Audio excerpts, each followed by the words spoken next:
केन्द्र करी गोष्ठी संघर्ष भुवनेश्वर उपकंठ बालीपाटना थाना पाणीकटा गाँव में घटना घटी गछकटा को केन्द्र करी दुईटी परिवार मुहांमुही होती आक्रमण में उभय परिवार दुई जन गुरुतर होता बेले दुई जन आहत होती दुई गुरुतर होती लक्ष्मण सेठी और दिलीप सेठी उभय को प्रथम बालीपाटना गोष्ठी स्वास्थ्य केन्द्र और पर कैपिटल हॉस्पिटल को स्थानांतर कर एक जमी को नहीं भरत सेठी और दिलीप सेठी परिवार मध्य विवाद थिला विवादीय स्थान में एक गछ को आज दिलीप सेठी हाणिबा जाइथिबा बेले भरत विरोध करिबारु उभयक मध्य गंडगोल होइथिला।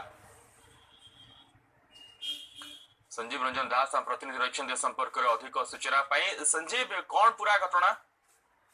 देखो बालीपाटना पानीकटा ग्राम में आज गोटे अभावन घटना घटी गोटे गछ को लेकिन दुई परिवार मध्य हणाहणी होती तो दिलीप सेठी जी थे गोटे विवादीय जगह थिला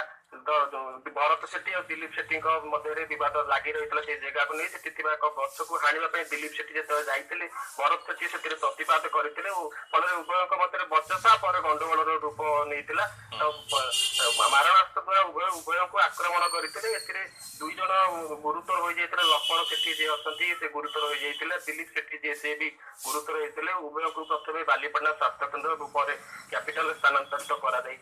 घटना दुई जन आहत होते बालीपाटना पुलिस घटना तदंत चलाई। बहुत बहुत धन्यवाद संजीव समस्त सूचना।